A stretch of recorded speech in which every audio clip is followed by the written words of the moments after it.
នេះជាការបង្ហាញចំពោះទីរក់មួយដែលមានវ័យ11សប្តាហ៍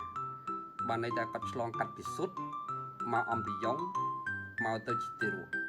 យើងមើលនេះទម្រង់ក្បាលទម្រង់ច្មុកទម្រង់កនេះទម្រង់ខ្នងទម្រង់កកូតទម្រង់ក្បាលពោះនិងតមផ្សិតនៃក្បាលពោះអញ្ចឹងនៅពេលវ័យប៉ុណ្្នឹងគឺយើងមកមើលអាទឹកដក់នៅកញ្ចឹងកដើម្បីបញ្ជាក់ថាតើមានជំងឺ Down syndrome នៅក្រោយកំណើតឬជាជំងឺក្រូម៉ូសូមគូទី21អត់គឺសំខាន់ណាស់នៅវ័យ11សប្តាហ៍ឡើងទៅគឺគេមើលអាហ្នឹងឥឡូវយើងឃើញកូនគាត់នេះអត់មានទឹកដក់នៅកញ្ចឹងកតាមឆ្នូតកកនេះតែមានទេណា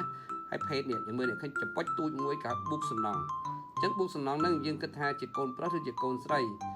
គាត់ថាវិជាសាស្ត្រគេមិនតាន់ឲ្យបកស្រាយថាវាជាប្រុសឬស្រីទេ11សប្តាហ៍នោះតែបើយើងមើលភ្នែកឃើញវាភិនភាគមួយហាក់ដូចជាកូនប្រុសអញ្ចឹងតែភេទស្រីក៏អាចដូចគ្នាអញ្ចឹងដែរគេហៅថា clitoris អញ្ចឹងពេលនេះនឹង clitoris ហ្នឹងវាមានទម្រង់ប៊ូកសំណង